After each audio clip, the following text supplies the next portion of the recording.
아멘. 우리는 2024년 끝자락에 서 있습니다.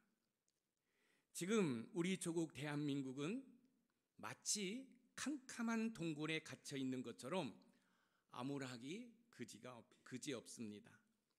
우리 조국 대한민국이 정치적으로 혼돈 가운데 있기 때문에 국민들의 삶은 캄캄한 동굴에 갇힌 것처럼 답답하고 두려운 것이 사실입니다. 어제 한 목사님을 만나 식사의 교제를 나누면서 이런저런 이야기하는 가운데 교회도 많이 힘들다는 이야기를 들었습니다. 어두운 동굴 속에서 한 줄기 빛이 보일 때 사람들은 그 빛을 따라가게 됩니다. 왜냐하면 빛이 있다는 것은 어두운 동굴에서 나갈 수 있다는 희망이 있기 때문에 빛을 따라갈 수밖에 없습니다.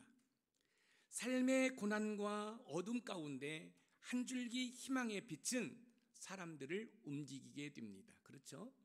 만약에 이 예배당에 불이 다 꺼지고 옆에 있는 사람도 볼 수 없는 캄캄한 그런 상황 가운데 있습니다. 근데 어디선가 빛이 비친다고 한다면 여기에 있는 모든 사람들이 그 빛을 향하여 갈 수밖에 없지요.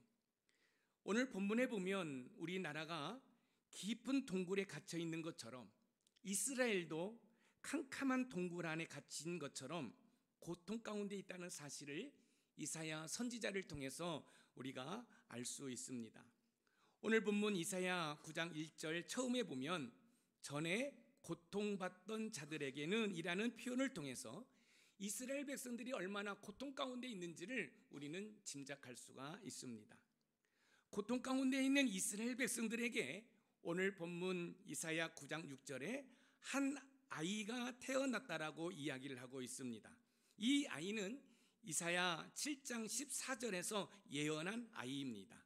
우리 한번 이사야 7장 14절 말씀을 우리 같이 읽어보겠습니다. 시작. 그러므로 주께서 친히 징조를 너희에게 주실 것이라. 보라, 처녀가 잉태하여 아들을 낳을 것이요 그의 이름을 임마누엘이라 하리라. 보라, 처녀가 잉태하여 아들을 낳을 것이요. 아기가 태어난 것이 마치 이루어진 것처럼 예언적 완료 시제를 사용하고 있습니다. 어떻게 일어나지도 않았는데 벌써 이루어진 것처럼 완료 시제를 사용했을까요?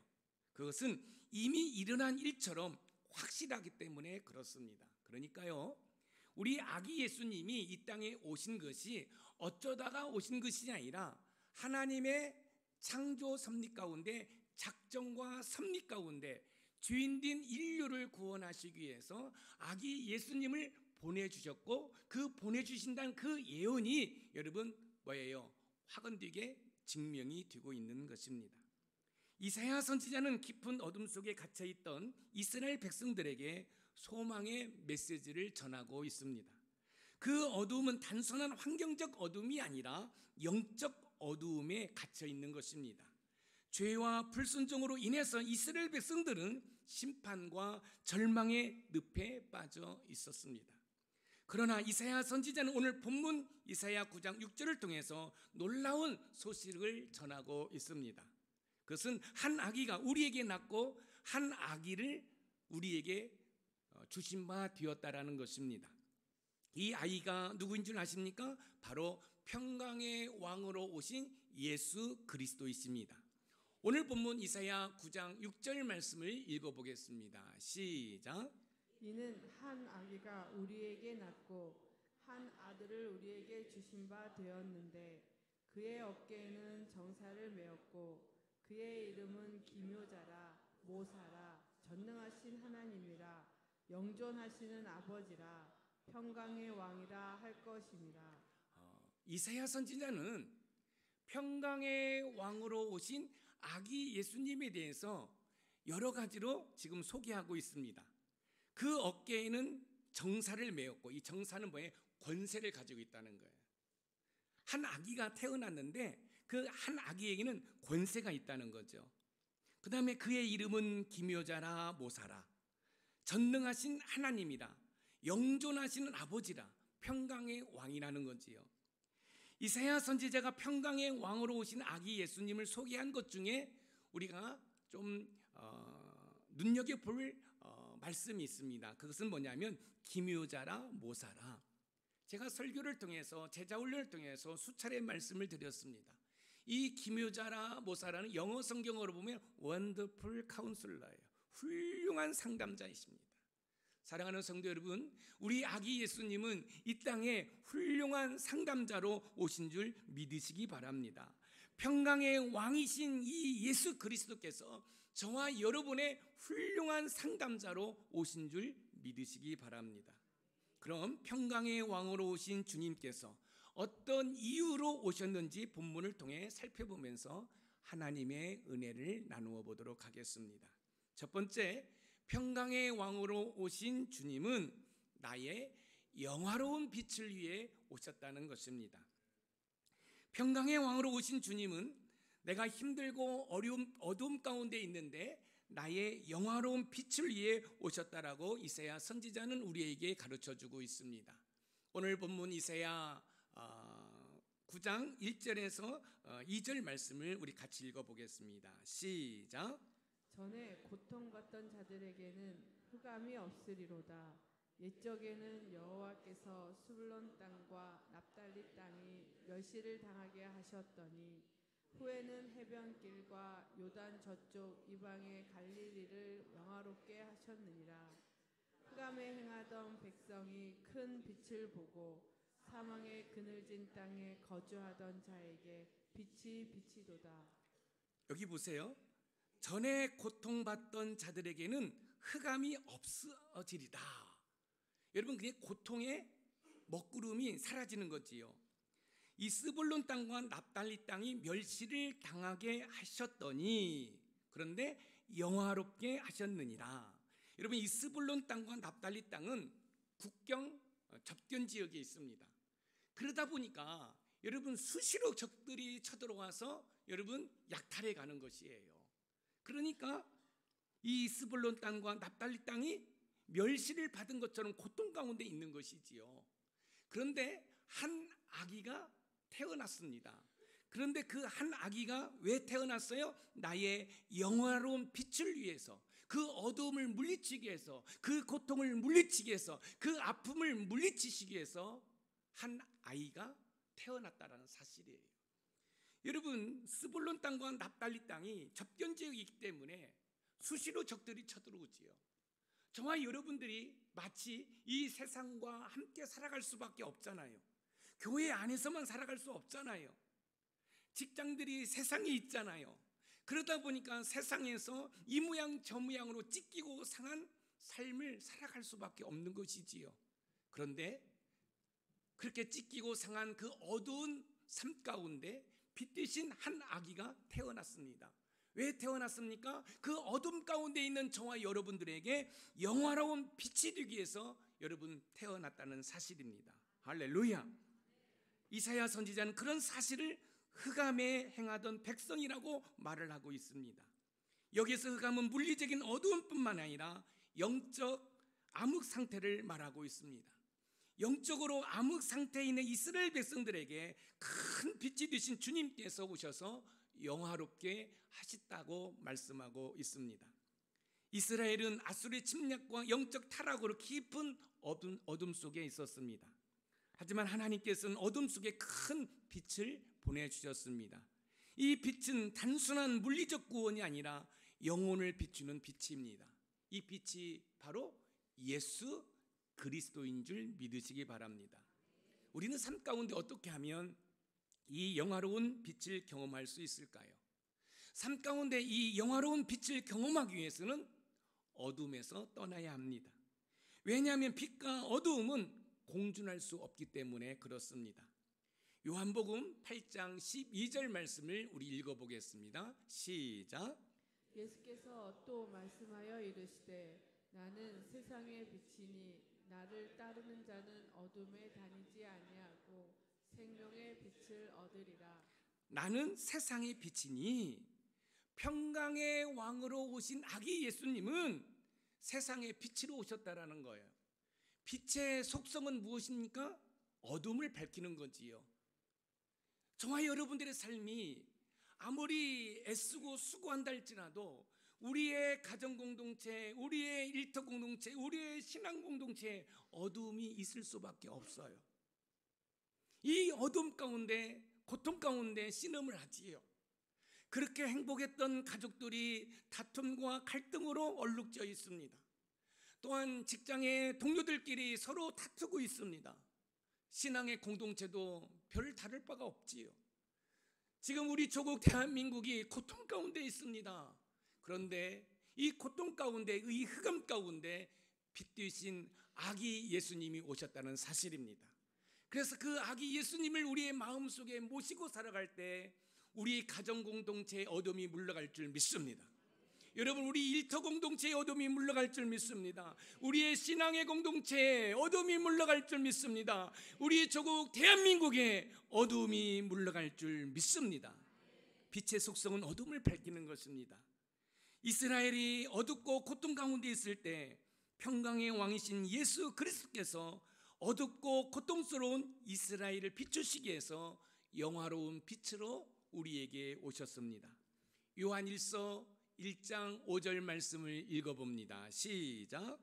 우리가 그에게서 듣고 너희에게 전하는 소식은 이것이니 곧 하나님은 빛이시라 그에게는 어둠 조금도 없으시다는 것이니라. 하나님은 빛이시라 그에게는 어둠이 조금도 없으시다. 그렇습니다. 하나님의 속성은 빛이 되십니다. 그 빛 되신 하나님께서 우리의 삶의 어두운 것을 밝히시기 위해 평강의 왕이신 예수 그리스도를 저와 여러분에게 보내주신 줄 믿으시기 바랍니다. 우리 조국 대한민국이 정치적으로 매우 힘들고 어려워요. 이것은 정치적으로 여러분 해결할 수 없어요. 어떻게 해결해야 돼요? 한국교회가 하나님 앞에 눈물 뿌려 기도할 때, 빛 되신 아기 예수님이 통치할 때 여러분 이 땅에 갈등과 아픔은 물러가게 되는 줄 믿으시기 바랍니다. 평강의 왕이신 주님은 어둠 속에 있는 우리에게 빛으로 오셨기 때문에 우리의 삶 속에서 어둠을 버리고 빛 되신 평강의 왕을 따라갈 때 우리의 삶의 어둠은 물러가게 될 줄 믿습니다. 평강의 왕이신 주님은 우리 삶의 어두운 부분을 밝히시기 위해 오셨습니다. 그 주님을 기쁨으로 맞이할 때 저와 여러분의 삶의 모든 영역에 어두움은 물러가게 될 줄 믿습니다. 여러분의 가정의 어둠이 물러갈 줄 믿습니다. 여러분의 일터의 어둠이 물러갈 줄 믿습니다. 우리의 삶의 모든 영역에 사탄 마귀의 흑암의 권세가 물러갈 줄 믿습니다. 왜냐하면 빛 되신 아기 예수님이 평강의 왕으로 우리에게 오셨기 때문에 그렇습니다. 그러니 사랑하는 높은산 샘물의 가족 여러분, 어둠을 버리고 예수 그리스도의 빛을 따라가시기 바랍니다. 그럴 때 여러분의 삶에 영화로운 빛으로 가득하게 될 줄 믿습니다. 두 번째, 평강의 왕으로 오신 주님은 나의 큰 즐거움을 위해 오셨습니다. 평강의 왕으로 오신 주님은 나를 고통에서 영화롭게 할 뿐만 아니라 나의 큰 즐거움을 위해서 오신 줄 믿으시기 바랍니다. 오늘 본문 이사야 9장 3절 말씀을 읽어보겠습니다. 시작. 주께서 이 나라를 창성하게 하시며 그 즐거움을 더하게 하셨으므로 추수하는 즐거움과 탈취물을 나눌 때의 즐거움 같이 그들이 주 앞에서 즐거워하오니. 추수하는 즐거움과 탈취물을 나눌 때의 즐거움 같이 그들이 주 앞에서 즐거워하오니. 평강의 왕으로 오신 주님은 이스라엘 백성들에게 큰 즐거움을 주시기에 오셨다라고 이사야 선지자가 우리에게 가르쳐주고 있습니다. 이스라엘 백성들은 주변 나라로부터 침략과 약탈을 통해 고통의 수렁에 빠져 허우적거리고 있는데 평강의 왕이신 주님이 오셔서 추수하는 즐거움을 주신다는 거예요. 탈취물을 나누는 즐거움을 주시기에 오셨다는 거예요. 할렐루야. 여러분, 농부가 땀 흘리고 수고해서 농사를 지었어요. 그리고 추수를 할 때 그 기쁨이야 뭘로 표현할 수 있겠어요? 그렇지 않나요? 예를 들어서 우리가 아파트에 살기 때문에 방울토마토 한 2그루, 3그루 심었는데 거기에서 토마토가 열릴 때 여러분 토마토가 꽃이 피고 또 열매가 맺히고 또 밝게 물 들어갈 때 그 보는 즐거움이 얼마나 좋습니까? 그런데 농부가 씨를 뿌려서 추수할 때 그 기쁨을 하나님께서 주시겠다는 거예요. 할렐루야.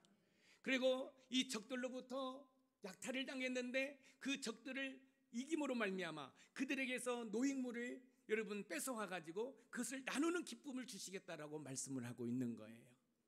우리의 삶을 되돌아보면 너무너무 힘들고 고통스럽습니다. 우리 조국 대한민국이 지금 정치적으로나 경제적으로나 지금 신음을 하고 있습니다. 그뿐만 아니라 경제도 마찬가지입니다. 의료계도 마찬가지입니다. 여러분, 그런데 놀라운 사실은 한 아기가 태어났는데 그 아기가 우리에게 큰 즐거움을 주시기 위해 오셨다라고 말씀하고 있습니다. 이번 성탄절을 계기로 우리 조국 대한민국이 다시 큰 즐거움으로 가득 차는 은혜가 있기를 소망합니다. 그러기 위해서 여러분들이 평강의 왕으로 오신 그 아기 예수님을 잘 맞이하셔야 돼요. 그리고 그 주님을 의지하는 거죠. 그리고 그 주님에게 우리 조국 대한민국을 회복시켜 드리려고 여러분 기도하는 것이지요. 이때 정치적인 문제가 해결될 줄 믿습니다. 경제적인 그 어려움이 안정을 되찾게 되는 줄 믿으시기 바랍니다. 이스라엘은 수많은 고난과 아픔 속에서도 하나님이 주시는 즐거움을 경험했습니다. 그 즐거움의 원천이 바로 예수 그리스도인 줄 믿으시기 바랍니다. 우리 삶의 즐거움의 원천은 예수 그리스도입니다. 우리는 삶 가운데 어떻게 하면 큰 즐거움을 누릴 수 있을까요? 저와 여러분들이 삶 가운데 큰 즐거움을 누리기 위해서는 주님의 약속을 믿고 그 주님의 오심을 신뢰해야 합니다. 왜냐하면 주님의 약속은 신실하며 변함이 없기 때문에 그렇습니다. 제가 종종 여러분들에게 말씀드리죠. 내가 힘들고 어려울 때 우리 주님은 어떻게 찾아오신다고요? 그렇습니다. 반드시 찾아오십니다. 할렐루야. 그렇기 때문에 우리가 큰 즐거움을 누리기 위해서는 내가 힘들고 고통 가운데 있을 때 우리 주님이 반드시 나를 찾아오셔서 나의 인생의 답답한 문제를 해결해 주신다는 그 믿음을 가질 때에 여러분 승리케 되는 줄 믿으시기 바랍니다. 우리의 즐거움의 근원은 하나님이시라고 하박국 선지자는 우리에게 귀뜸해 주고 있습니다. 하박국 3장 17절에서 18절 말씀을 읽어봅니다. 시작. 비록 무화과 나무가 무성하지 못하며 포도나무에 열매가 없으며 감람나무에 소출이 없으며 밭에 먹을 것이 없으며 우리의 양이 없으며 외양간에 소가 없을지라도 나는 여호와로 말미암아 즐거워하며 나의 구원의 하나님으로 말미암아 기뻐하리로다. 나는 여호와로 말미암아 즐거워하며. 우리의 즐거움의 근원은 세상의 쾌락이나 물질이나 명예에 있는 것이 아닙니다. 여호와 하나님께 있음을 믿으시기 바랍니다. 여러분, 이스라엘 백성들에게 무화과라는 거, 여러분 포도라는 거, 감람나무의 열매라는 거, 밭의 열매라는 거, 우리의 양과 소는 이스라엘 백성들에게 너무너무 중요한 것이에요. 그런데요, 그런 것들이 없다 할지라도 나는 여호와로 말미암아 즐거워한다라고 여러분 이 하박국 선지자가 이야기하고 있어요. 무슨 말이에요? 이런 거예요. 여러분, 내가 예수님을 잃어버렸어요. 그런데 나에게는 세상에 쾌락도 있고 물질도 있고 명예도 있어요. 그런데 여러분, 한순간에 그 모든 것이 사라진다는 거예요. 그런데 내가 물질도 잃어버렸어요. 어떤 명예도 잃어버렸어요. 나의 삶에 어떤 즐거움과 쾌락이 없는 것처럼 느껴져요. 그런데 우리의 평강의 왕이신 예수님을 내가 꼭 붙들고 있으면 그것은 잃은 게 아니라는 사실이에요. 그렇기 때문에 이 하박국 선지자가 무화과, 포도, 감람나무 열매, 밭의 열매, 우리의 양과 소는 여러분 이스라엘 백성에 필요한 거지만 그런 것들이 없다 할지라도 나는 여호와로 말미암아 즐거워하고 기뻐한다라고 이야기를 하고 있어요. 사랑하는 성도 여러분, 아무리 힘들고 어려워도 예수 그리스도를 붙들고 있으면, 평강의 왕으로 오신 그 예수님을 의지하면 그 모든 것들이 여러분 회복되어서 즐거워하는 줄 믿으시기 바랍니다. 우리의 가정의 공동체, 일도 공동체, 신앙의 공동체의 즐거움은 세상에 있는 것이 아니라 평강의 왕으로 오신 주님께 있음을 믿으시기 바랍니다. 그러므로 지금 정치적으로나 경제적으로 매우 힘든 우리 조국 대한민국을 위해서 기도해야 합니다. 왜냐하면 우리 조국 대한민국의 즐거움은 평강의 왕으로 오신 주님께 있기 때문에 그렇습니다. 평강의 왕으로 오신 주님은 우리에게 큰 즐거움을 주시기 위해서 오셨습니다. 그러므로 성탄절에 온 마음 다해 온 정성 다해 평강의 왕으로 오신 주님을 맞이하기 위해 애쓰는 저와 여러분들이 되기를 소망합니다. 이때 여러분의 삶에 주님으로 인해 큰 즐거움을 경험하게 될 줄 믿습니다. 그 즐거움 속에서 행복한 시간들을 보내는 복된 성탄절이 되기를 주님의 이름으로 축복합니다. 마지막으로 세 번째, 평강의 왕으로 오신 주님은 나에게 자유를 위해 오셨습니다. 평강의 왕으로 오신 주님은 나를 영화롭게 할 뿐만 아니라 나를 큰 즐거움과 함께 여러분 자유를 주시기에 오셨습니다. 오늘 본문 이사야 9장 4절 말씀을 읽어보겠습니다. 시작. 이는 그들이 무겁게 맨 명예와 그들의 어깨의 채찍과 그 압제자의 막대기를 주께서 꺾으시되 미디안의 날과 같이 하셨음이니이다. 그들이 무겁게 맨 멍에와 그들의 어깨의 채찍과 그 압제자의 막대기를 주께서 꺾으시되, 멍에는 속박과 억압을 말하는 것이고 채찍은 압제자의 통제를 상징하는데, 평강의 왕으로 오신 주님께서 이스라엘 백성들에게 멍에와 채찍으로부터 자유를 주신다는 거예요. 여러분 보세요. 이스라엘 백성들이 적들로부터 공격을 받아요. 그런데 이스라엘 백성들이 유목민입니다. 전쟁에 능하지는 못합니다. 적들이 와서 여러분 포로로 끌려가고 모든 것들을 다 빼앗겼어요. 여러분 그리고 억압당했어요. 힘들죠. 고통스럽죠. 사랑하는 가족들이 어디로 끌려갔는지 몰라요. 넉넉하지도 못한 그 모든 것들을 다 빼앗겨 버렸어요. 고통스럽습니다. 하루하루 살아가는 것이 너무너무 고통스러워요. 그런데 한 아기가 태어났어요. 바로 예수 그리스도예요. 그 그리스도께서 억압당한 이스라엘 백성들에게 뭘 주시기에 오셨다고요? 자유를 주시기에 오셨다는 거예요. 사랑하는 높은산 샘물 가족 여러분, 무엇으로 여러분들이 답답하십니까? 물질로 답답하십니까? 건강으로 답답하십니까? 환경으로 답답하십니까? 그렇다고 한다면 평강의 왕으로 오신 예수 그리스도를 여러분 붙드시기 바랍니다. 왜요? 그 평강의 왕으로 오신 예수님께서 우리를 자유케 하시기 때문에 그렇습니다.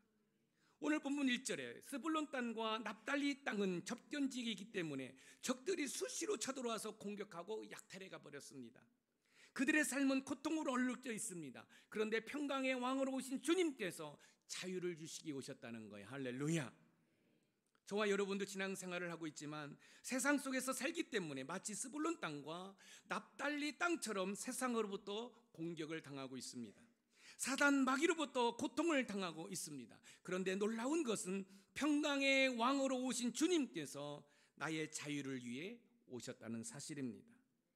평강의 왕으로 오신 그 주님께서 우리를 속박하는, 우리를 고통으로 몰아가는 그 모든 것에서 여러분 자유케 하기 위해 오셨다는 거예요.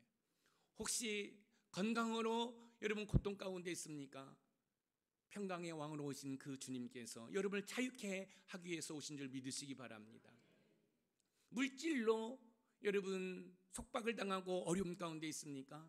평강의 왕으로 오신 그 예수님께서 자유케 하시기 위해서 오신 줄 믿으시기 바랍니다. 우리가 삶을 살다 보면 이런저런 속박과 억압에 묶여 있을 수 있습니다. 오늘 이 아침에 평강의 왕으로 오신 주님을 맞이하기에 애쓰고 수고할 때 그 평강의 왕으로 오신 그 주님께서 여러분을 짓누르고 있는 그 모든 것에서 자유케 하심을 믿으시기 바랍니다. 우리는 삶 가운데 어떻게 하면 자유를 누릴 수 있을까요? 삶 가운데 자유를 누리기 위해서는 주님께서 나의 속박과 억압으로부터 자유케 하심을 믿어야 합니다. 왜냐하면 주님은 우리를 억압하는 것부터 자유케 하시는 분이기 때문에 그렇습니다. 여러분, 제가 종종 이런 말씀을 드리잖아요. 예수님을 잘 믿어서 사탄 마귀에게 빼앗겼던 그 모든 것을 되찾아와서 이 땅에서도 천국을 소유하고 천국을 경험하자고 말씀을 드리지 않습니까? 여러분, 그렇습니다. 우리의 싸움은 혈과 육이 아니라 저 공중 권세 잡은 사탄 마귀와의 싸움인 거예요. 하나님께서는 여러분들이 이 땅에서 최상의 모습으로 살아갈 수 있도록 저와 여러분을 이 땅에 보내주신 줄 믿으시기 바랍니다. 그런데 우리가 왜 이렇게 힘들게 살아갈까요? 그것은 사탄 마귀가 우리의 것을 약탈해 갔기 때문에 그런 줄 믿으시기 바랍니다. 그래서 영적으로 분별력이 있어서 여러분, 사탄 마귀로도 빼앗겼던 것들을 다시 되찾아와서 이 땅에서 정말로 행복한 삶을 살아가는 우리 높은산 샘물교회 모든 성도들이 되기를 소망합니다. 사도 바울과 실라는 복음을 전하다가 잡혀서 감옥에 갇히게 되는데 놀라운 사실은 감옥에서 풀려났다는 사실입니다. 사도행전 16장 25절에서 26절 말씀을 읽어보겠습니다. 시작. 한밤중에 바울과 실라가 기도하고 하나님을 찬송하며 죄수들이 듣더라. 이에 갑자기 큰 지진이 나서 옥터가 움직이고 문이 곧 다 열리며 모든 사람의 매인 것이 다 벗어진지라. 매인 것이 다 벗어진지라. 사도 바울과 실라는 빌립보에서 복음을 전했습니다. 복음을 전할 때 여러분, 귀신 들린 자들이, 점치는 자들이 다 회복이 되는 거예요. 근데 그런 사람들을 통해서 돈 버는 사람들이 있는 거예요. 그런데 귀신이 떠나니까 돈 벌을 수가 없는 거예요. 지금 우리 조국 대한민국이 왜 이렇게 고통 가운데 있는 줄 아십니까?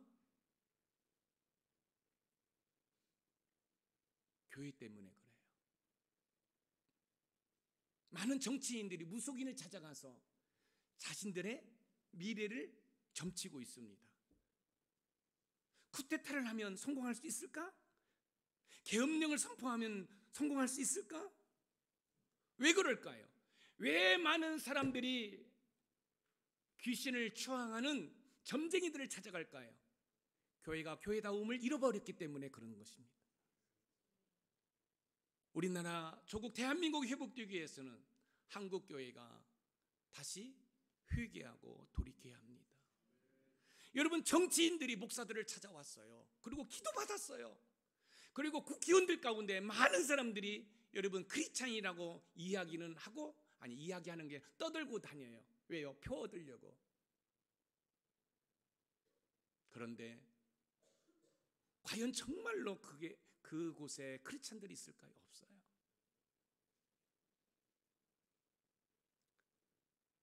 목사들이 영적으로 죽어 있기 때문에 여러분, 무속인들이 뉴스에 등장하고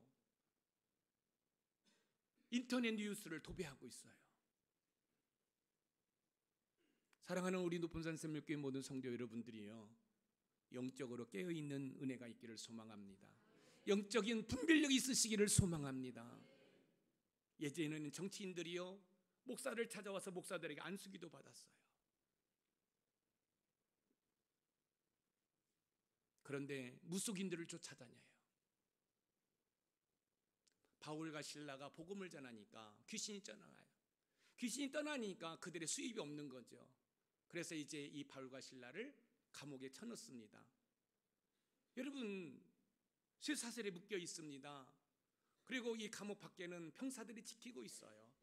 이 정도 되면 사도 바울께서 실라가 원망하고 불평해야 되는데 거기에서 기도하면서 찬송합니다.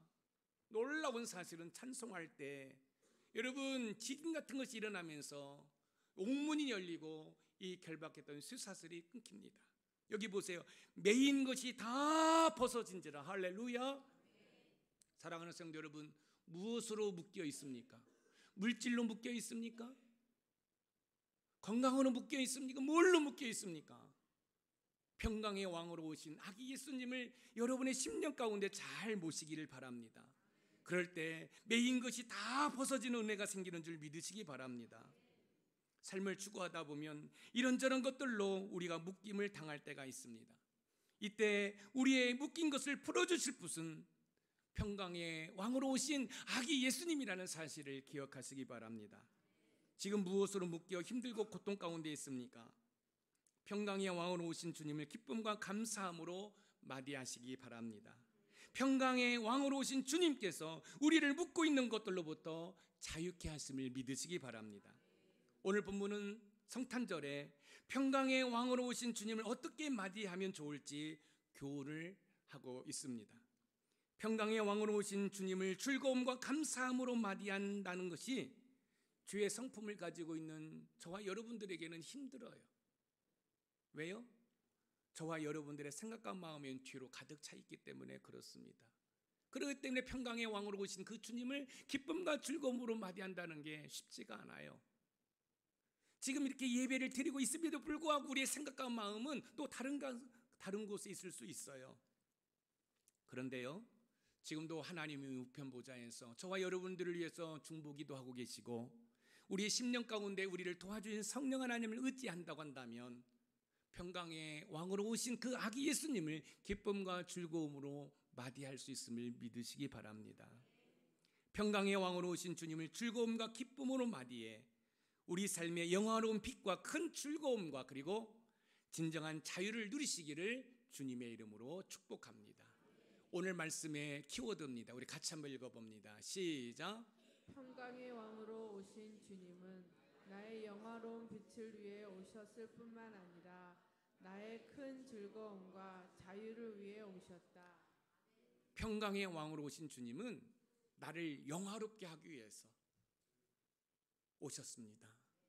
그뿐만 아니라 큰 즐거움을 주시기 오셨습니다. 그리고 우리를 억압하고 속박하는 그 모든 것에서 자유를 주시기에 오신 줄 믿으시기 바랍니다. 그 평강의 왕으로 오신 그 예수 그리스도를 통해서 기쁨과 감사가 회복되는 역사가 일어나기를 주님의 이름으로 축복합니다.